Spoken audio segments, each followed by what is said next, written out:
All right, this is the third and final recording of Biology 1407 lecture on ecological topics. All right, some terminology here, and we're going to talk about interspecific effects right now. And we'll start by talking about the habitat and microhabitat and niche and realized niche. Okay, so habitat is the sort of biome typically, or the ecosystem that an organism lives in.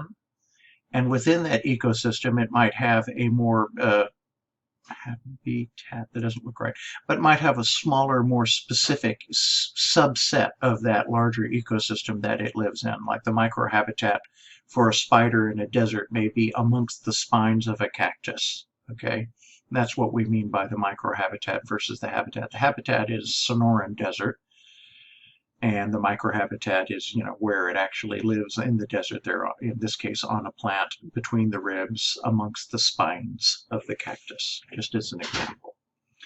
All right, a term that is related but different from habitat is niche. And niche, the way I like defining it, and the best explanation I ever got is, what is the job, what is the role of the organism in its habitat, in its ecosystem? How does it make a living?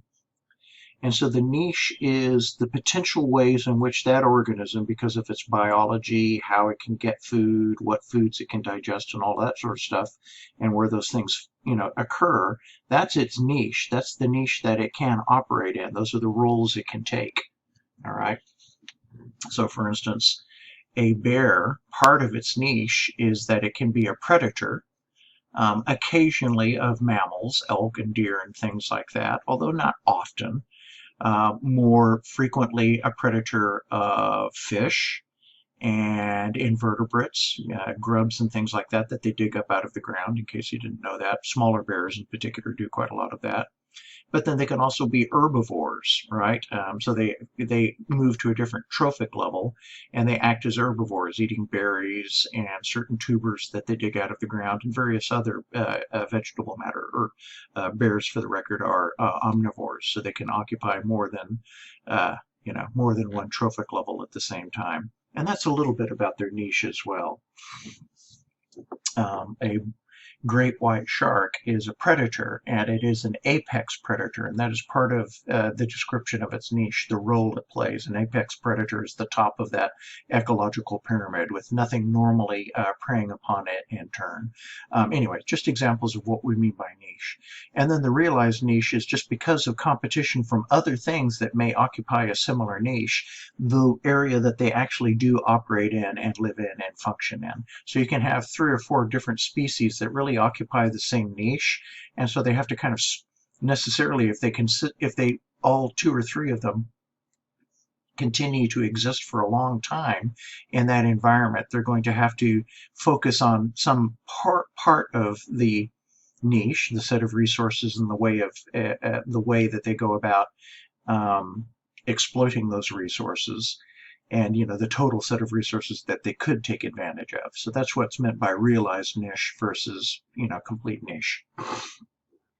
And a niche is like it's a little hole in the wall that you can put something in. So that's an architectural term, but it's also used in ecology. The niche, the corner that something can put itself in and permanently maintain. All right, and so what I was talking about earlier with 2 or 3 things occupying the same niche, if they succeed in all existing simultaneously, they're going to divide that niche up into realized sub-niches of some sort or another. And that's an illustration of the competitive exclusion principle. And the idea there is, in laboratory settings, if you have 2 organisms that basically occupy the same niche, they eat big fish in rivers during the day, all year around in North America, that's a niche that 2 things might occupy at the same time. The idea there is, all things being equal, there's going to be some feature or factor between those 2 organisms that allows one to be more competitively effective than the other, and one's going to be excluded, or all the others will be excluded, and one will come to dominate that niche. And if the others are not to go extinct, they're going to have to move to a different niche, or at least a different realized niche, a different aspect of that larger sort of way of making a living. Okay, competitive exclusion. They're smaller animals, so they'll focus on fishing in shallow, small streams for smaller fish, while the bigger fish-eating mammals will, work on the bigger, deeper part of the river where there's more prey to eat and more food to satisfy them. And so they've separated their common niche, fish and rivers, into two different realized niches, and successfully excluded each other from each species realized niche. That's the idea right there. And if they can't do that, one's going to go extinct.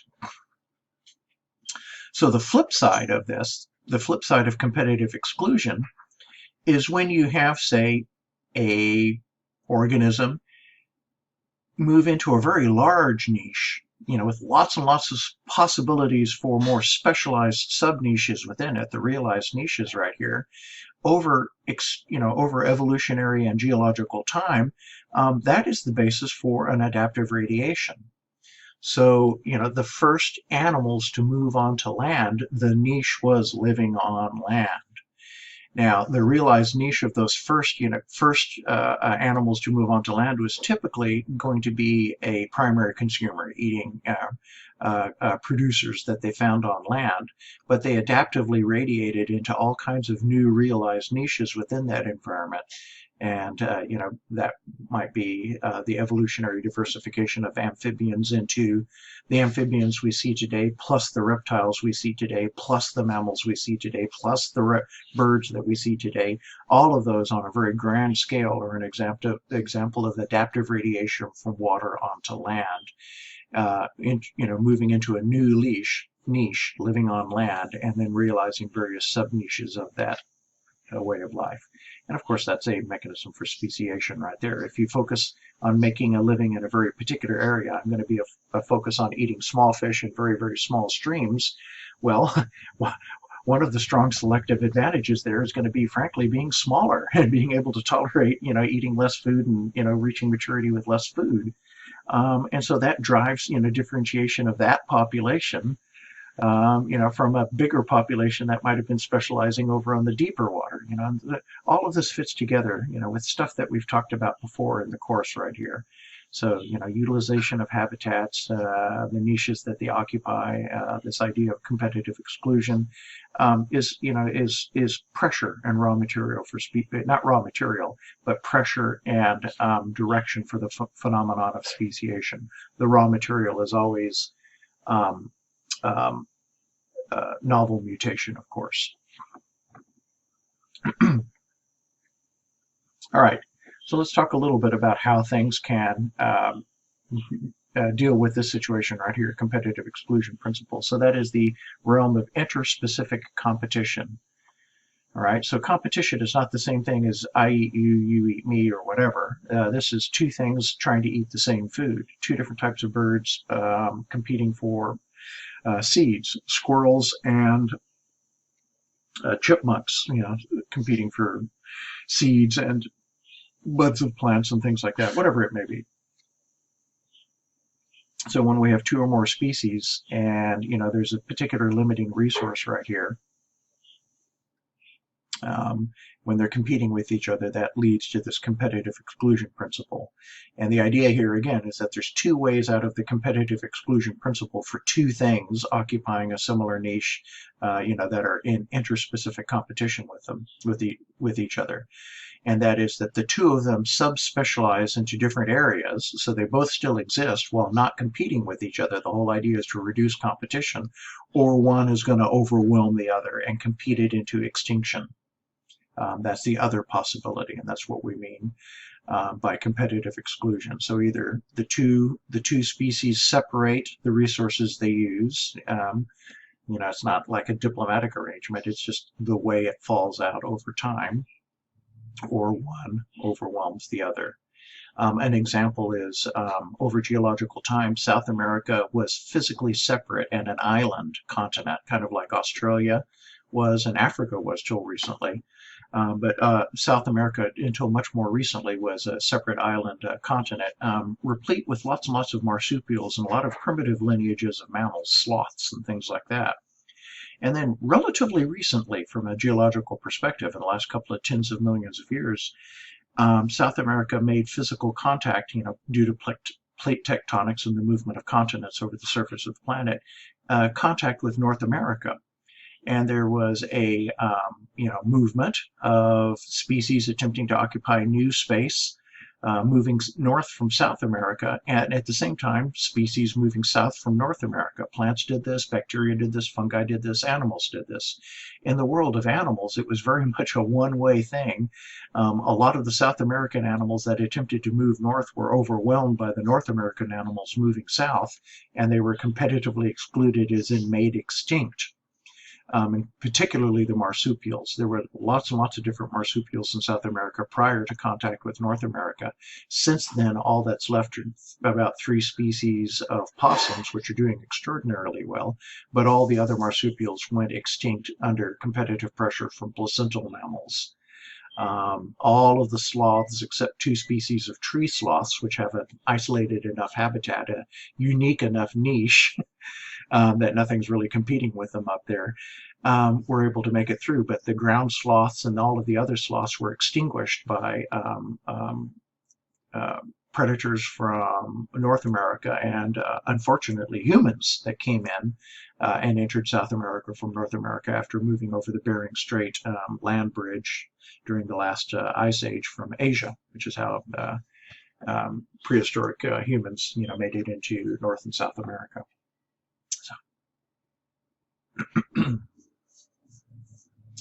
So here's an example of realized niches and potential niches right here. All right, so we've got 2 different species, Thamallus and Balanus, 2 different species of limpet, which is a single-shelled mollusk, kind of related to snails, that attaches itself hard to a substrate right here. And there's one group, Balanus is more tall, needs more water exposure. It can't tolerate being as dry as Cathamalus. And so Cathamalus could live at this high tide, higher region right here where they only got wet for short periods of time, because Balanus could not live up there. But down in this area right here, Balanus was a far superior competitor to Cathamalus. And so Cathamalus can't live down here.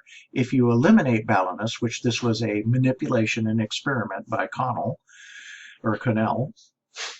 removing Balanus in a recorded measured area right here, what they found was that Cathamalus spread out and realized a much larger niche when it wasn't under competitive exclusion from this region right here. They both coexisted, but they had to partition their environment into the wetter low tide area and the drier high tide area right here. In the absence of Balanus, Cathamalus could actually take advantage of that entire spectrum of habitat. Right, another important idea. The world is not constant. It changes. And, we can even characterize some of these changes as being disasters, on an ecological or a biome or a biospheric-wide scale, depending on the particular disaster. Wildfire in a grassland, forest fire. Those would be examples of small-scale, local, biome-based disasters. Asteroid impact from space, damaging a big chunk of a hemisphere and, putting stress on the entire biosphere of the planet. That's an example of a biospheric disaster. And those disasters create an opportunity for what we call succession. And then there are also more subtle processes that lead to succession events, and that is classically the appearance of new land due to volcanic activity, new islands rising out from the oceans. The Hawaiian Islands once never existed, but a first volcano followed by another and another and another in a chain over geological time created the islands. The Big Island, Hawaii, is the youngest island and is still being formed currently by volcanoes. There's a new island being formed, but it's still below sea level. So we don't see it yet. It's an underwater mountain climbing due to volcanic activity, and one day it'll make the next island in the chain. So that's been going on for a while, but the point is that was fresh land that had nothing living on it, and that's the subject of succession. And when there is a disaster that strips the surface of its existing life, the reoccurrence of life on there follows a process called succession. And you might know this term succession from, say, history or government or classical history. Succession refers to the next person in line taking the throne when the king or the queen has died. Or in a democratic system, succession is the election of a new leader to replace the old leader and all of that sort of stuff. So, this word is useful in a lot of realms. But here we're talking about biological succession, which is to say what species takes over from a previous species in dominating a particular ecology. So primary succession is the establishment of an ecosystem on empty land, that new Hawaiian island. Secondary succession is the recolonization of land after a disaster, a fire, an asteroid impact, whatever it may be, an extended volcanic event. And so that succession consists of two extremes. The first things that come in that can take advantage of that raw material, those species that can be the pioneers, those are the pioneers, and they set up a community. There is an ecological community of species that interact with each other, predator and prey, symbionts and things like that, but they're the pioneers. And as they occupy this space, they modify the abiotic characteristics, particularly soil production. That's a classic, generating a more benign soil and a more abundant soil that makes it possible for successions of new species, particularly plants, to take over from the pioneers. So the idea is that the pioneers are inevitably succeeded by other species, and we're talking plants primarily here, although it applies in a more subtle way with animals, but it's plants we're really talking about on land, until we reach a climax community which is defined by climate. So if we have temperatures above freezing and enough rainfall, we will get a forest.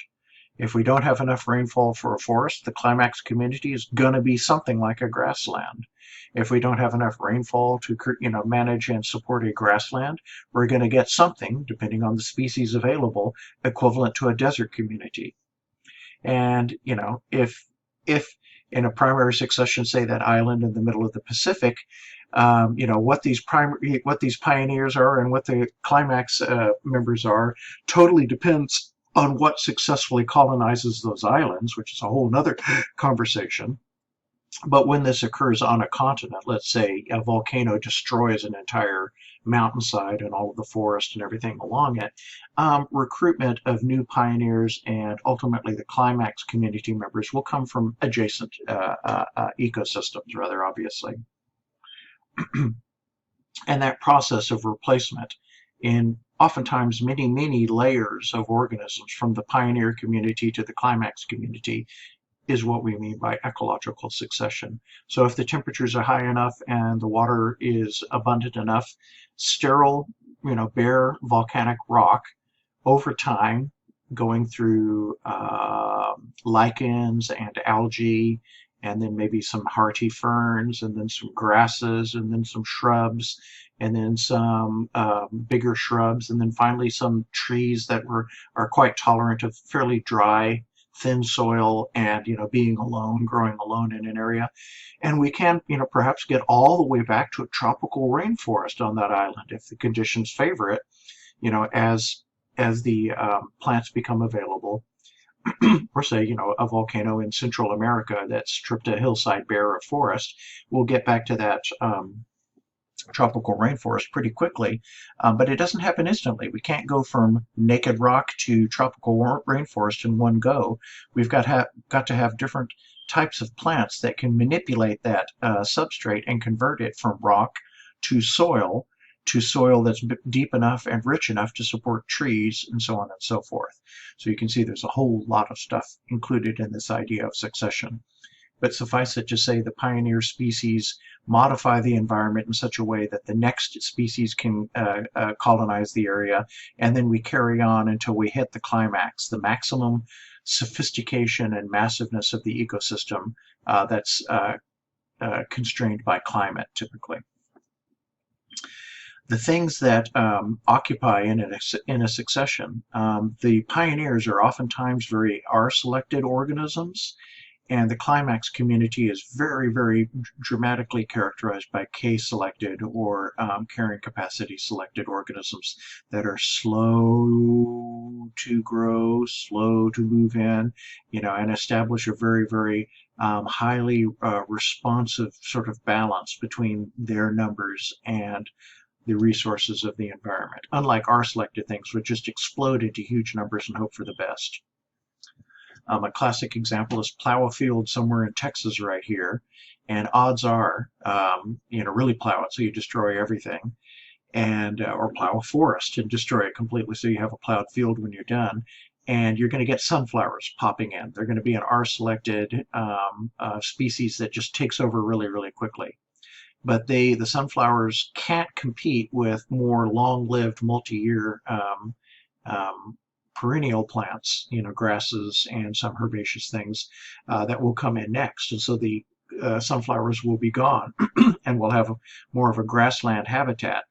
Texas tends towards forest if you don't have mechanisms that destroy the forests. Up north it's plains, but where we are here in Dallas-Fort Worth, we're sort of at the boundary of what's traditionally more of a foresty region, especially to the east and south of us. And so, over time, that herbaceous grassy community will be replaced by a shrubby sort of mesquite community, and then we'll get all the way to post oaks and cross timbers oaks and things like that. And those oaks are very K-selected, whereas the sunflower is very much an R-selected plant. All right. Some examples of interesting variations on this theme is where we have this repeated secondary succession in an area where we have fire. So there's two types of fire ecologies that we might be familiar with.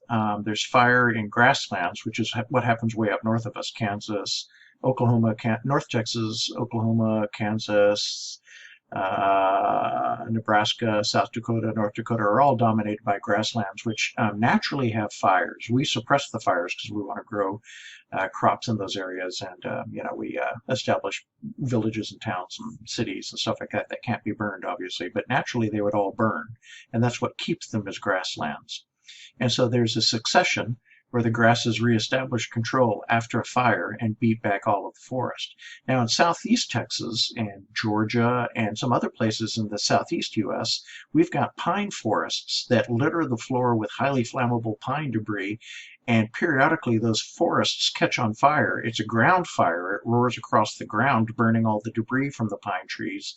The pine trees don't have any branches on the lower parts of their stems. It's only way up at the top, and so the trees don't catch on fire. It kills everything else, and the pine trees, that's the only thing that will induce their pine cones to open up is the fire and release the seeds, and then the pine trees can germinate in whatever open space there is in that forest. So that's something that also happens in Texas, fire in southeast Texas particularly.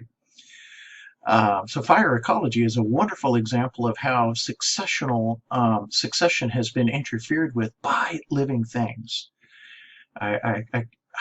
I really want to impress upon you, even that, we think of plants as being incredibly passive things just out there. On their own scale and in their own way, they are the engineers of this planet. They engineer the environment and modify it to create the places they live. There are some animals that are major engineers of their environment as well. The big grazing animals to a great degree do that. Elephants do that. Termites do that. Bees do that. Ants do that. There's a number that, have really a profound effect on the environment, but plants are by far the heavy-duty engineers of succession and manipulators of ecology, and nothing shows that better than fire ecology, conifer-driven fire ecology and grass-driven fire ecology. Both fascinating. Mount St. Helens. This area was a perfect laboratory. It was a disaster. It was terrible, of course, when it happened, and a number of people died in this devastating blast of this volcano in Washington State back in 1980, I believe. But it also provided a wonderful laboratory to see how primary succession, because this would have been a rolling coniferous forest before the disaster, and here is an example of what comes in and takes advantage of the fresh, open space right here, and early colonists. If you're not familiar with it, volcanic soil, think back all the way to our biogeochemical cycles. Volcanic soils are sterile initially, but they have a rich amount of mineral nutrients in them. So once that volcanic material has been broken up into something that akin to soil, plants love it.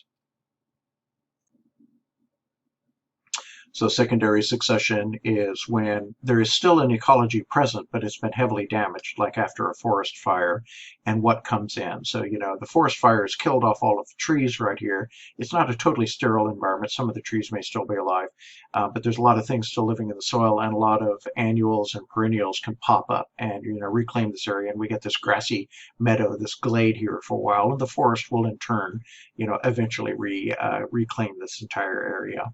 Yellowstone National Park, there was a huge fire in it, as there have been many times over history, but a couple of decades ago. And if you go visit it right now, you'll see large areas that are grassland, but that used to be woodland, and they will return to woodland given enough time. All right, a little bit about how species interact with each other. Symbioses. Just to define this term accurately, symbiosis means two things living together. That doesn't mean in harmony. So we can have a parasitic relationship where one thing gains terrifically at the cost to the other. Tapeworm and human. Tapeworm is a plus, human is a negative. Commensalism, that might be an epiphytic plant living on the surface of another plant, but just living on it. Orchids are epiphytes that grow on the surface of trees. The orchid gets an advantage by being up closer to light and away from ground-based predators or herbivores, and so that's the plus for the orchid, but they do nothing bad to their host tree, so that's commensalism. And then mutualism, where both parties gain from the association. Bees and flowering plants that attract bees and are fertilized by them. Any number of animals that eat berries or fruits from plants and get nutrition from those fruits or berries, and the plant gains by having the seeds within the fruit or berry deposited far, far away from the parent plant in a pile of manure, which is fertilizer, so that both gain from that. That's a mutualistic relationship. Just to show you the power of evolutionary selection, and these are some of the ones that give a lot of people the most pause because they seem the most extraordinary, are interspecific interactions which result in mimicry, which is one thing mimicking something else. And there's a lot of different types of mimicry. We just want to talk about mimicry as a niche that can be taken advantage of if an organism has the correct features that mutation and adaptation can amplify. So those relationships are crypsis, where something is camouflaged to look like its background, whatever that may be. Aposematic mimicry or coloration, where something contrasts highly with its environment, and that's usually a warning to things that can see well, so is crypsis for that matter. And for the record, we can have chemical versions of these things, but the most well-studied are visual, where it's a visual crypsis, a visual aposematism, but you can have a chemical version of this as well. A contrasting coloration is a wasp against its background. Why does it look so startlingly different from its background? So that's so that you see it, and because you know it's bad, you avoid it. And that's where Batesian mimicry and Müllerian mimicry come into effect for things that use this sort of mimicry, aposematic, where they actually contrast with their environment on purpose. There's something that does that because they're usually dangerous, and advertising their dangerousness makes predators that have a lot of a learning. So this is higher predators, birds, reptiles, mammals, and things like that, as opposed to a lot of insects. Learn to avoid them. So, wasps don't get eaten by birds very much because birds don't like getting stung by wasps. Same thing for lots of other mammals. So that's how that works particularly. And Batesian mimicry is the phenomenon where a species that looks a little bit like something that is harmful can mimic that harmful thing, right? So there's a number of flies that look like bees or wasps because bees or wasps can sting things and are harmful. And these things, these flies that look like bees and wasps but can't sting and aren't toxic, benefit from their similarity to these. Another example of Batesian mimicry is the monarch butterfly. The young eat, what is it called? I can't think of its plant right now, but their primary food is rich in some toxins that are harmless to the caterpillar, but it includes them as body tissues. And the adult butterfly, as well as the caterpillar, are quite toxic to birds. The birds classically don't eat them.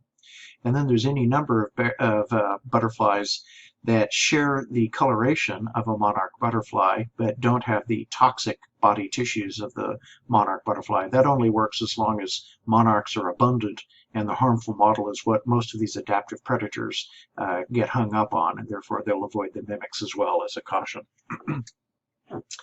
And then there's Müllerian mimicry, where things that are all toxic have kind of converged on the same way of advertising their dangerousness and, getting things to avoid eating them. Bees and wasps have both independently homed in on that yellow and black striped pattern as a extremely effective way of avoiding being eaten. There's a number of toxic beetles that are red, and there's other wasps that are red or brownish red or ochre colored, and that coloration is also for things that can see those colors, very much a warning sign.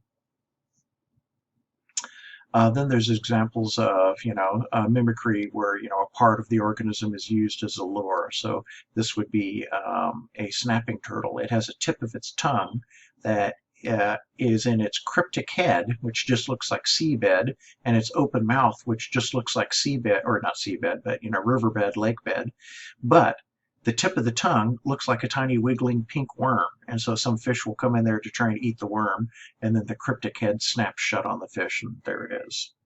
So a lot of these things all fit together. Here's some examples of cryptic coloration. This is a nightjar, and this is the horned toad, the horned lizard, properly called the horned lizard right here. Oh, that's a whippoorwill, but that's related to a nightjar. Deceptive coloration. These look like great big eyes. That's contrasting the environment. These are opened up as a shock, and something with eyes this big probably is too much to handle for the predator that was going for what it thought was small prey. These are aposematic right here, hyper contrasting colors. These are both incredibly deadly. These frogs secrete, I think this is a frog, and that may be a toad right there. But anyway, both of these amphibians, anorams, secrete deadly toxins in the mucus of their skin right here that if anything puts this animal in its mouth, it's going to get an instant dose of something really, really horrible. These are so deadly that a number of native peoples of South America famously have used the mucus from the skin of these guys non-destructively to coat the tips of either spears or arrowheads or blow dart tips to make them into toxin-delivering weapons. Batesian mimicry right here, where the hawkmark larva looks remarkably like a green tree snake and gains a huge amount of protection from it. This is the head, that's the butt, by the way, looking like the head of the green tree snake. And this only works if there's a lot of green tree snakes, and then predators avoid anything vaguely looking like this, because they get eaten by this. This would be food for them, but if they could distinguish it, but they can't. Müllerian mimicry, a cuckoo bee right here in a yellow jacket. Okay. Last topic. We want to talk just a little bit about some environmental threats and make sure that you understand the relationship between these and the environment. And these are ones that have been long-standing problems that kind of are indicative of the environmental threats that are induced by human activity primarily on the environment we live in. Acid precipitation. If you're not aware of it, combustion of fossil fuels, particularly coal and to a lesser degree oil, releases acid. Sulfuric acid.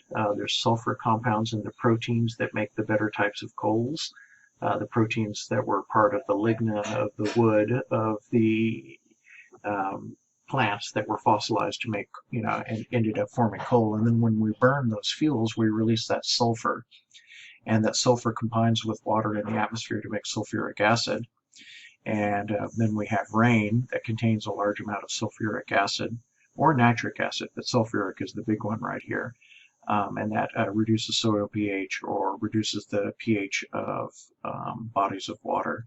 Upper state New York, the Adirondacks were famously sterilized by acid precipitation from power plants in Detroit and lower New York State and Buffalo, New York, and all those sorts of places.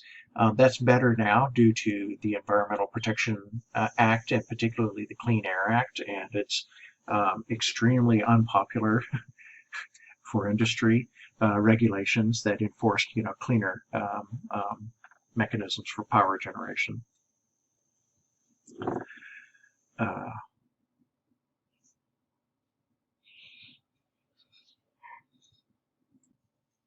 Regulations instituted in the late 60s, early 70s, 72 I think is when the regulations really went into effect. Clean Air Act started improving the pH of lakes in the Adirondacks region of upstate New York. This data comes from that situation right there. And so we can see lakes were getting down to a pH of 4, which was effectively sterile. Beautiful clear lakes with no life in them, that if you swam in them too long, you would suffer ill effects as well. And anything with gills would be just killed.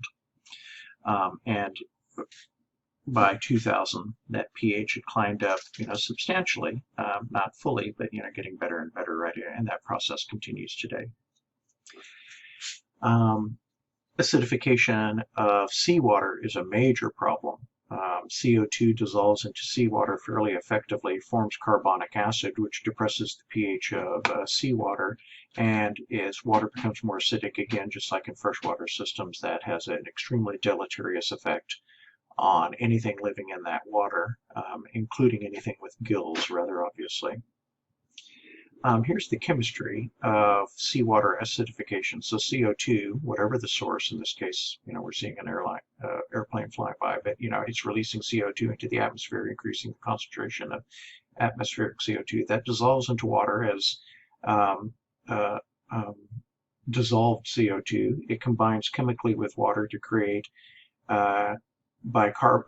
carbonic acid, which dissociates into a bicarbonate ion and an acidic hydrogen ion right here. That acidic hydrogen ion combines with carbonate, CO3, to form more bicarbonate right here.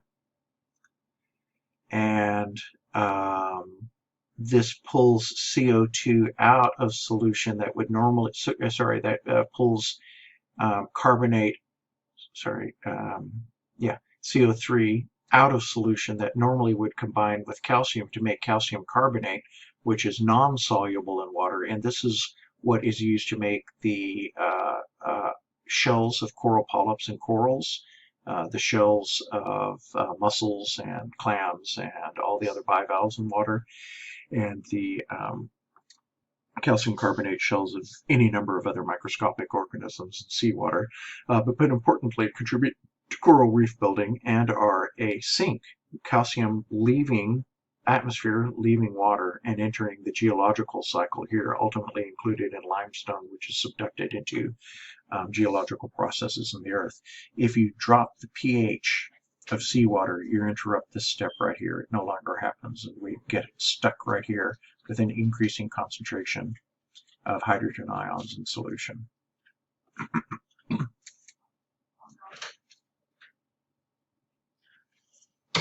Right. Another important idea is the accumulation of toxins in the environment. There's lots of this going on all the time. There's any number of chemicals that are released via our various industrial processes and building processes, and dumping of materials in waste pits and landfills and things like that. Any number of toxins are released into the environment, and a lot of those unfortunately persist for quite a long period of time. And one of the things for not everything, not all toxins, some degrade pretty quickly, those are better, but the ones that last a long time oftentimes get ingested by an organism and included in the tissues of that organism. And then when something else eats that organism, it gets a dose of that stuff.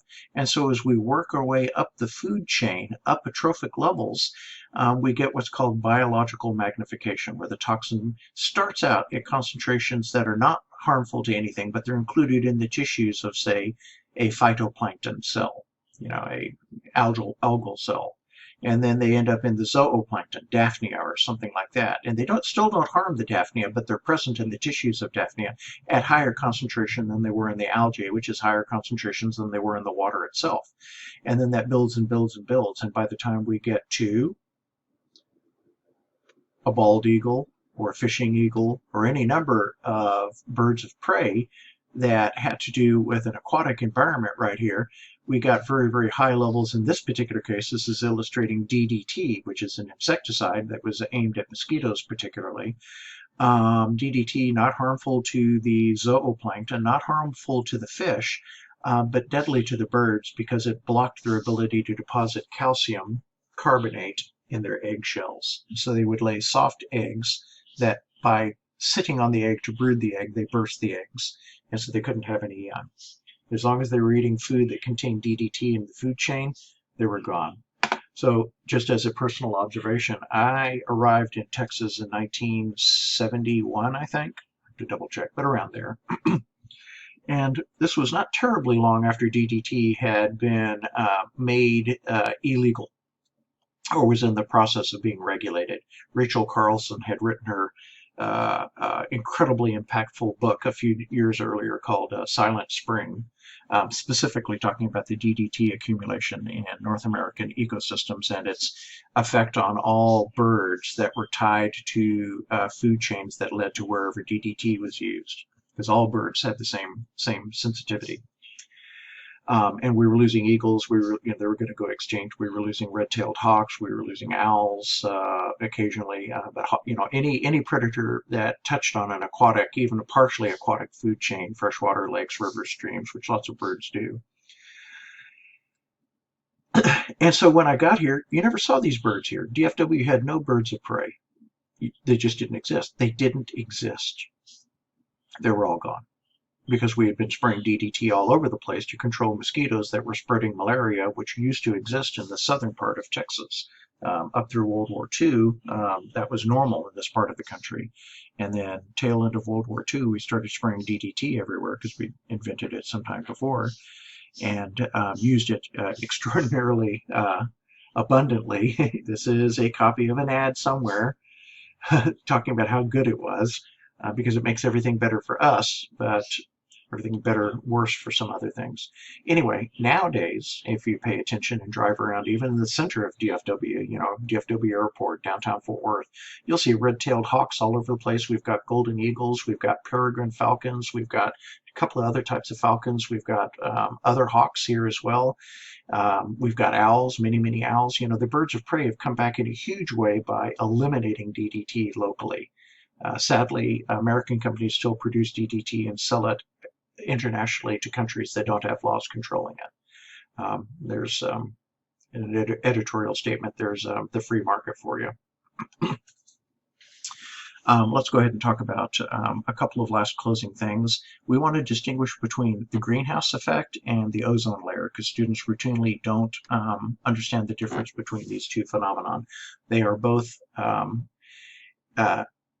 problems that are manifested in our atmosphere and that wreak havoc on the ecology of the surface of the planet.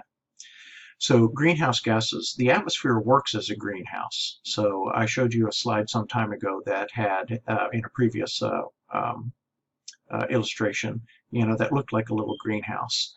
And our atmosphere works like a greenhouse in the sense that a lot of the radiation that comes in gets converted into heat energy, re-radiated into the atmosphere, but absorbed by gases in the atmosphere, and then re-radiated again at longer wavelength infrared radiation. And that delay sets the temperature of our atmosphere. And the gases that do that are water vapor, carbon dioxide, and methane. Those are the big three. There's a lot of other gases that contribute to this effect as well, but those three are the big ones. And of course, water vapor falls out of the atmosphere all the time as water, so it's transient. And you can feel the greenhouse effect due to water in the atmosphere. On really humid days, it can get really quite hot during the day, and at night when it's really humid and cloudy, it won't get cool at night. But on clear days with no clouds and low humidity, it might get hot during the day, but at night it's going to cool down really fast because the atmosphere doesn't act as such a greenhouse. Water vapor. It's clear as day. Go to a desert, or if you've been to a desert, think about that, and then versus being in a very cloudy, high humidity environment. Okay, so that's what we mean by the greenhouse effect. And primarily, methane to a great degree as well, but CO2 is the big problem. Methane has a short lifespan in the atmosphere, so even though we release lots into the atmosphere, and our agricultural processes do as well, it's removed pretty quickly. But CO2 tends to accumulate. It has a much longer latency in the atmosphere, and as CO2 levels have gone up, what we're seeing is the temperature, the average temperature is going up right here. And so this is a graph comparing average temperature CO2 levels in the northern hemisphere, the peak here during the summer, the peak here during the winter, the low point here during the summer when there's maximum photosynthetic activity here, another peak the next winter, a minima right here during peak photosynthetic activity, but a steady rise in CO2 levels. And what we're seeing, despite lots of arguing all about this, is a correlation between temperature and CO2. Furthermore, a huge amount of research looking at past climate, ice cores where you get CO2 frozen in bubbles in ice, and we can measure directly by looking at layers of ice going back in time for millions of years, Antarctica, Greenland, places like that, CO2 levels over huge amount of time, even going back up to about 1 million years. And then we have subtler ways of estimating global temperature and CO2 concentrations further back in time past those ice age cores, maximum information. Anyway, the climactic science really does associate temperature with CO2. Just to make things confusing, when temperature goes up, the red line right here, that also causes processes that release CO2 to speed up and release more CO2 into the atmosphere. And that is a positive reinforcement, but it's also caused by the release of CO2 into the atmosphere. We recognize very clearly that some major disasters on Earth, some of the huge extinctions on Earth previously, were due to terrific volcanic events. Now, we're not sure always what caused the volcanic events, but the geological debris of a volcano is really easy to find, and gigantic volcanic events even more so.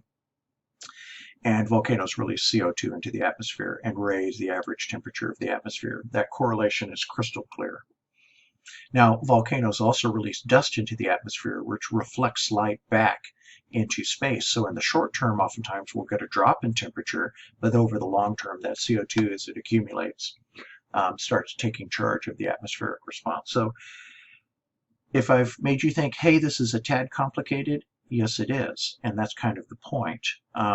That's why there's so much arguing about CO2 and climate and our responsibilities here. People who don't really want to stare this problem in the face and deal with it are looking for arguments that suggest that CO2 doesn't drive the process, but is a result of the process, and that something else is making temperature go up. That's not our fault. The long-term science is really clearly associating this relationship right here, that CO2 is driving temperature. Of course, it's a complicated situation. Now, atmospheric ozone is a completely separate thing. There are some relationships. There are some greenhouse gases that also destroy ozone. But the reason we put this in here is A, it's still an issue, but B, it's also a great bit of news. Ozone is produced in the upper atmosphere due to oxygen being in the atmosphere, which is due to photosynthetic activity of plants. That's really interesting news.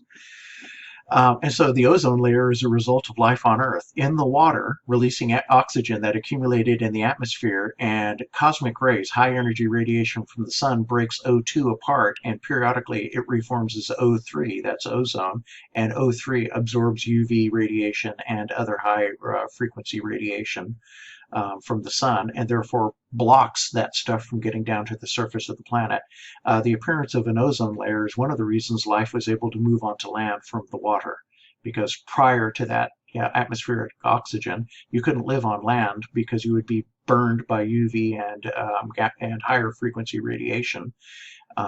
Particularly the high frequency UV radiation. But once that ozone layer appeared, the surface, water always absorbs. Water absorbs UV radiation very effectively, so living just a little bit below the surface, perfectly protected.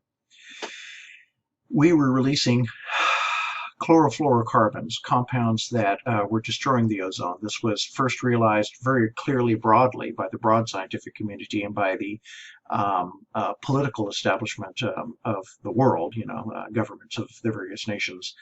In the late 70s, early 80s, mid 80s, this had become a recognized problem. So, satellite studies started showing us that the ozone layer was thinning down, particularly over the north and south poles, and more UV radiation was making it down to the surface and killing stuff.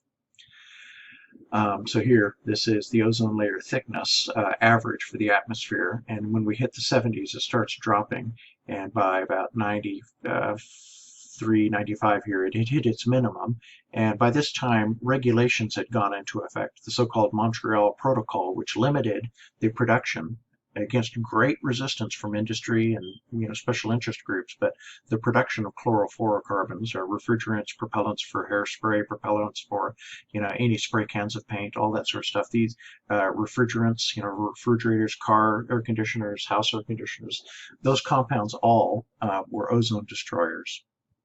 And so we replaced those with new substances that cost a lot of money to develop and to deploy, but we started gaining our ozone layer back. It's not a complete job yet. It's still in danger. There are still things being released into the atmosphere that harm ozone, but